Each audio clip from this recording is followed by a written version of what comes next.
오늘 이 시간 우리 함께 읽을 하나님의 말씀 마가복음 7장 25절에서 30절까지의 말씀입니다. 신약성경 65페이지 마가복음 7장 25절에서 30절까지의 말씀 여러분들을 대표하여 제가 읽도록 하겠습니다. 마가복음 7장 25절 말씀부터 계속해서 읽어나가도록 하겠습니다. 이에 더러운 귀신 들린 어린 딸을 둔 한 여자가 예수의 소문을 듣고 곧 와서 그 발 아래에 엎드리니 그 여자는 헬라인요 수로보니게 족속이라. 자기 딸에게서 귀신 쫓아내 주시기를 간구하거늘 예수께서 이르시되 자녀로 먼저 배불리 먹게 할지니 자녀의 떡을 취하여 개들에게 던짐이 마땅치 아니하니라. 여자가 대답하여 이르되 주여 올소이다마는 상 아래 개들도 아이들이 먹던 부스러기를 먹나이다. 예수께서 이르시되 이 말을 하였으니 돌아가라. 귀신이 내 딸에게서 나갔느니라 하시매 여자가 집에 돌아가 본즉 아이가 침상에 누웠고 귀신이 나갔더라. 아멘. 오늘 이 시간 우리는 부스러기라는 제목을 갖고 오늘 우리가 읽은 하나님의 말씀 함께 나누는 시간 갖도록 하겠습니다. 여러분, 우리가요 여러 가지 음식을 먹습니다. 그런데 이 음식 중에서 제일 맛있는 부위가 어딘지 아십니까? 그죠? 조금 주보를 빨리 보시거나 아니면은 저를 잘 아시는 분들은 바로 주보를 확인하시고 부스러기가 제일 맛있다는 답을 준비했구나라는 거 아실 수 있겠습니다. 여러분, 다들 공감하실지도 모르겠는데요. 정말 맛있는 게 뭐냐? 이 뽀시래기입니다. 우리가 요플레를 먹기 위해서 뚜껑을 따죠. 근데 이 뚜껑 어떻게 할까요? 뚜껑을 버리는 사람 저 한 명도 못 봤습니다. 뚜껑 딱 애나 어른이나 늙은이나 가릴 것 없이 뚜껑을 딱 따잖아요. 이거부터 먼저 합니다. 여러분, 우리가 과자 먹기 위해서 봉투를 딱 열고 과자를 열심히 먹죠. 과자 다 먹고 나면은 뭐가 남죠? 그 아래 뽀스레기가 남습니다. 그거 어떻게 합니까? 버리지 않고요 탈탈 털어서 다 야, 다들 아시네요. 여러분, 마지막으로 닭갈비 아시죠? 닭갈비 먹고 뭐 먹죠? 볶음밥 먹죠? 볶음밥 먹고 난 다음에 뭐가 남을까요? 늘어붙은 부스러기가 남죠? 이거 어떻게 합니까? 이거 버리지 않습니다. 탄 거 몸에 안 좋은 거 아는데도요 굳이 이거 박박 긁어가면서 야, 그거 안 좋은 거야 이러면 뭐라 그러는지 아십니까?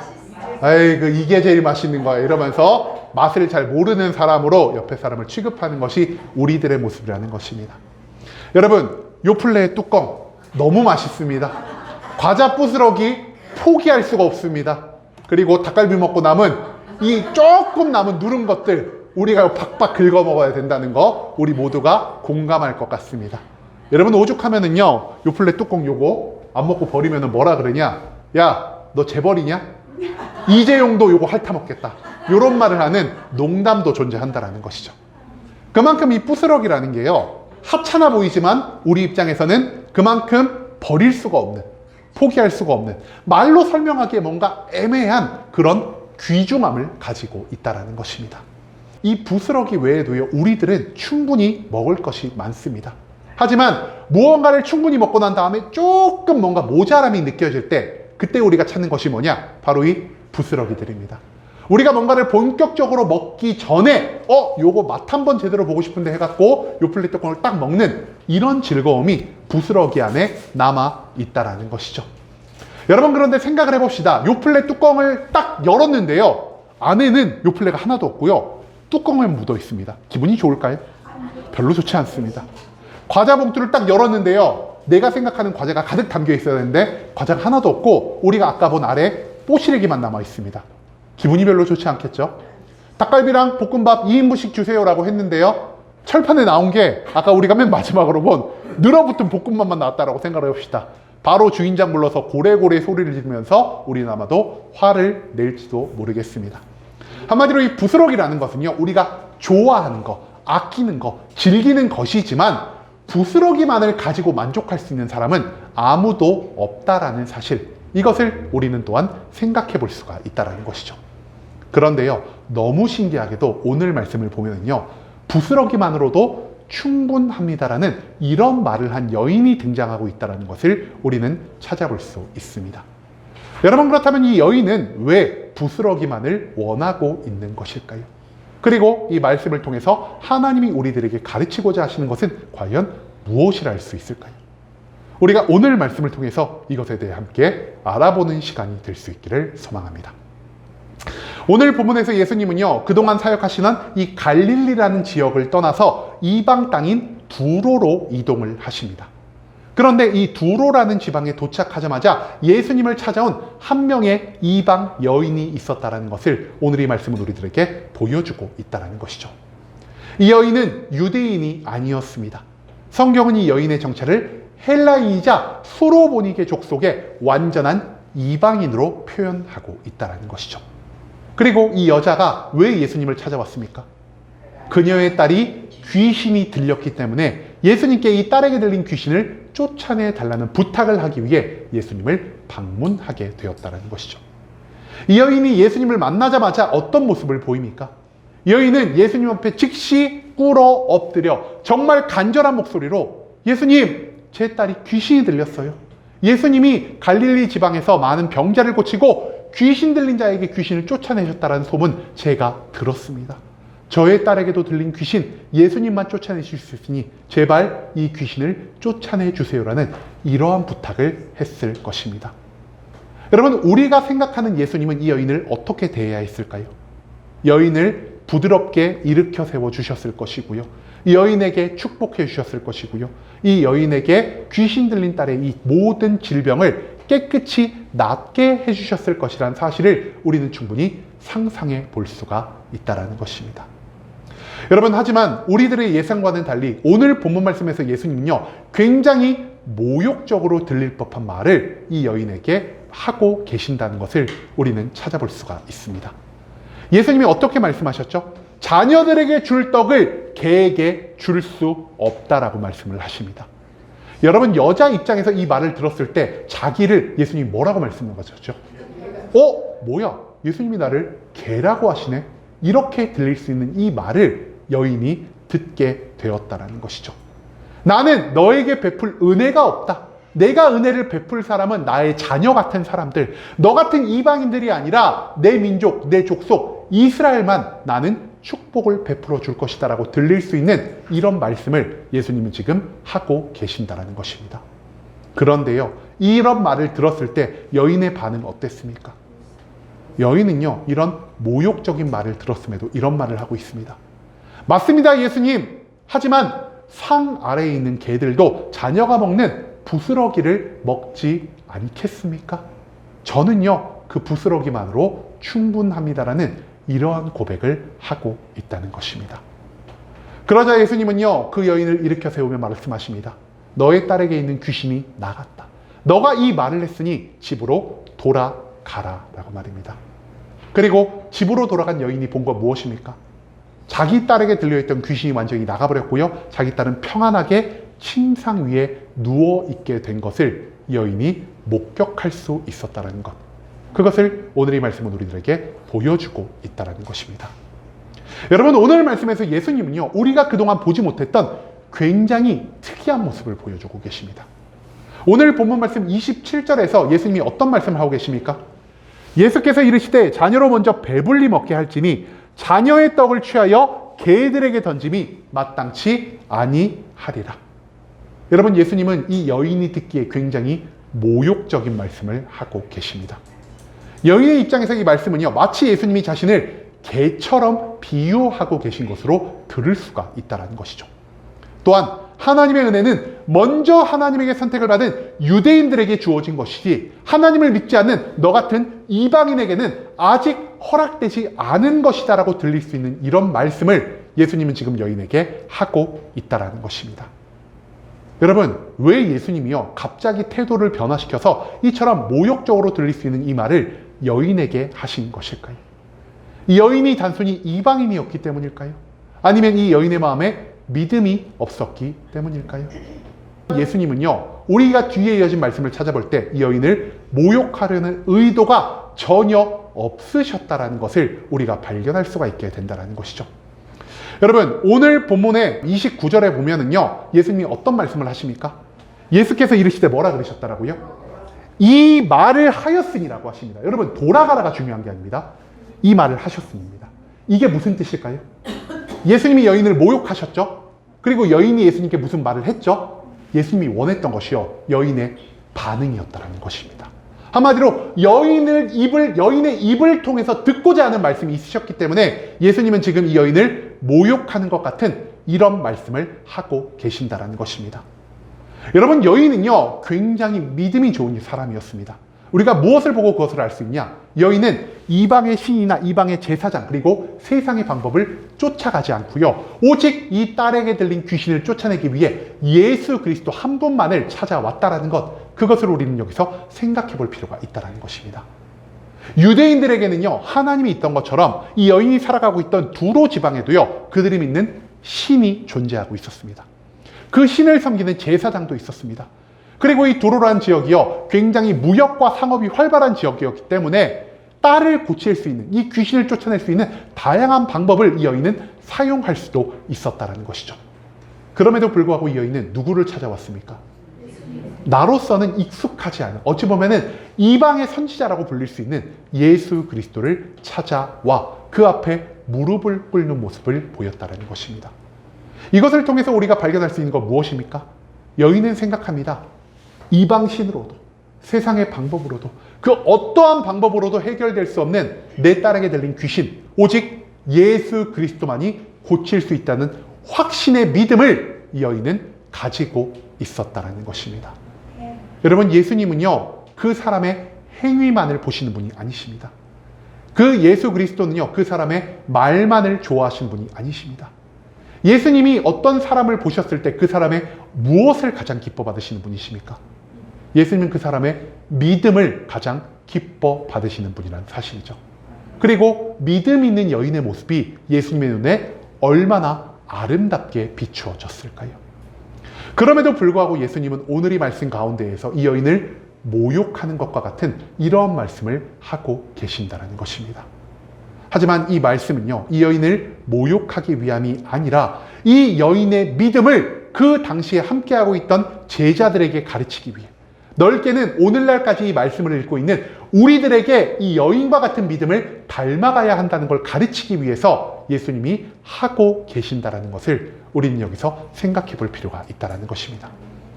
여러분, 예수님께 이처럼 모욕적인 말을 들었을 때 여인은 예수님께 어떻게 응답하고 있습니까? 오늘 본문 28절 말씀입니다. 여자가 대답하여 이르되 주여 올소이다마는 산 아래 개들도 아이들이 먹던 부스러기를 먹나이다라 말하고 있습니다. 여인은요 자신을 개처럼 표현하고 있는 예수님께 분노하지 않았습니다. 여인은요 너에게 줄 떡은 없다라고 말씀하신 예수님께 화를 내지 않았습니다. 다만 이 여인은 예수 그리스도를 믿는 온전한 믿음 안에서 그리스도의 모든 말씀에 긍정하는 모습만을 보이고 있다는 것이죠. 여러분, 이 말씀을 우리가 조금 이해하기 쉽게 조금 더 편하게 해석을 하자면 어떻게 되겠습니까? 여인은 아마도 예수님께 이렇게 말했을지 모르겠습니다. 맞습니다, 예수님. 예수님이 저를 개라고 말씀하시면 제가 예수님께 더 이상 무엇을 말할 수 있겠습니까? 하지만 제가 바라는 것은요, 예수님이 생각하시는 것처럼 크고 위대하고 놀라운 기적이 아닙니다. 개들도 자녀의 상에서 떨어진 부스러기를 먹을 수 있는 것처럼 제게 필요한 것은 예수 그리스도의 부스러기만큼만의 작은 관심과 작은 능력이면 충분합니다. 왜냐? 그리스도의 입장에서 베풀어 주실 수 있는 그 작은 부스러기 같은 능력이 나의 삶을 180도 변화시킬 수 있다는 것을 나는 확신하기 때문입니다. 여러분처럼 놀라운 믿음의 고백을요, 지금 이 여인은 예수님 앞에 선포하고 있다는 것입니다.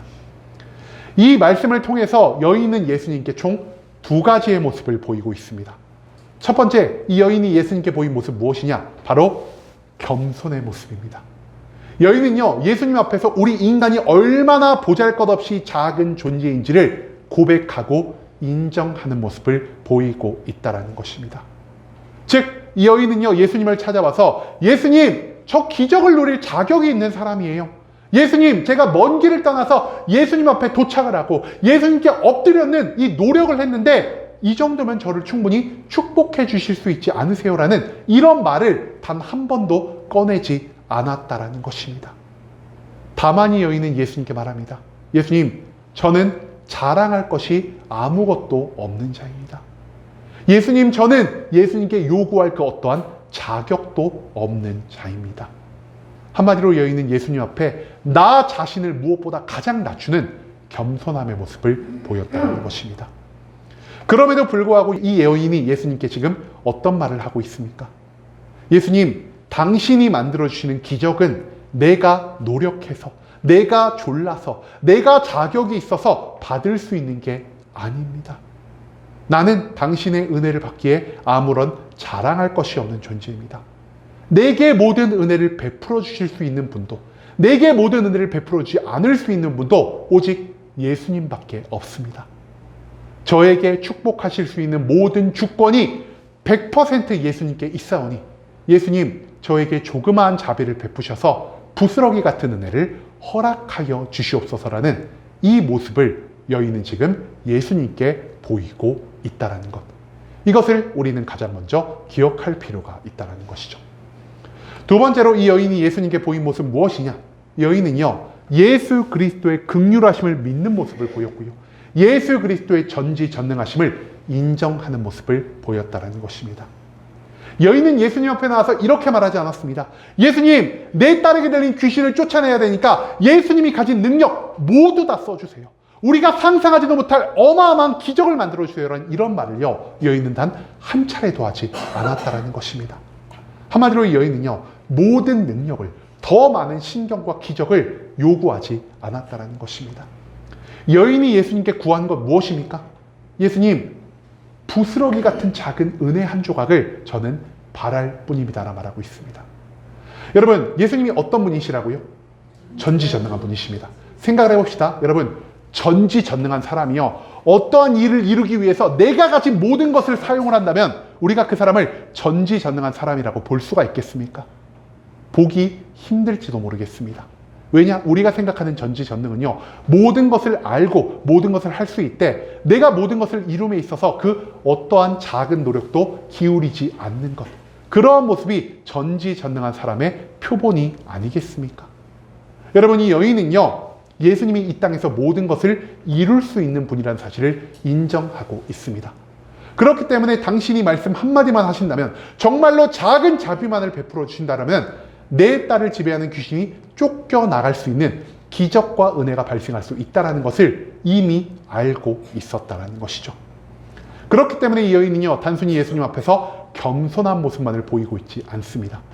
여인은 전지전능한 예수님을 믿고요, 전지전능한 예수님께 나의 삶에 올 수 있는 모든 기적과 축복을 맡겨드리는 모습을 보였고요. 그분이 나에게 작은 은혜, 작은 자비, 작은 긍휼을 베풀어 주시기만 한다면 나의 삶이 은혜로 넘쳐날 수 있을 것이다. 나의 삶에 나에게 닥쳐온 모든 문제가 완벽하게 사라질 수 있을 것이다라는 이 확신의 믿음을 가지고 있었다는 것을 오늘 이 말씀 가운데의 소리는 잊지 말아야 한다는 것입니다. 여러분, 이처럼 여인이 예수님 앞에서 겸손함의 모습을 보이고 이 여인이 예수님의 전지전능함을 인정하며 나를 축복하실 수 있는 분도, 나를 축복하지 않으실 수 있는 분도 오직 예수님 한 분뿐이라는 그리스도의 완벽한 주권을 인정했을 때 그자의 예수님은 어떤 모습을 보이고 계십니까? 우리가 앞서 나눈 29절의 말씀을 다시 한번 찾아볼까요? 예수님이 이르시되 이 말을 하였으니 돌아가라라고 말씀하십니다. 이게 무슨 뜻일까요? 앞서 28절에서 한 올소이다, 상 아래 개들도 아이들이 먹던 부스러기를 먹나이다라는 이 겸손과 믿음과 그리스도의 주권을 인정하는 이 대답을 예수님은 기다리고 계셨다는 것입니다. 여러분, 그리고 예수님이 원하는 대답을 모두 들으셨을 때 예수님은 어떤 모습을 보이십니까? 일어나 집으로 돌아가라, 너의 딸이 나음을 입었느니라는 이런 말을 하고 계신다는 것입니다. 누구보다 차갑게, 누구보다 냉정하게 여인을 개처럼 표현하며 모욕하셨던 예수님이요, 여인이 자신 앞에서 겸손을 보이고 믿음을 보이고 예수님의 주권을 인정하는 모습을 보이자 예수님은 이를 기뻐하시며 그 여인에게 복에 복을 더하는 모습을 보이고 계신다는 것입니다. 여러분, 예수님은요, 믿음을 가지고 자신을 찾아온 모든 사람들을 절대 모욕하는 분이 아니십니다. 다만 예수님은 이 대화를 통해서 이 여인의 믿음을요, 그 자리에 있던 제자들에게, 그리고 오늘날까지 이 말씀을 읽고 있는 우리들에게 가르쳐 주시며 너희가 진짜 닮아가야 할 그리스도인의 모습이 무엇인지를 가르쳐 주고자 하신다라는 것입니다.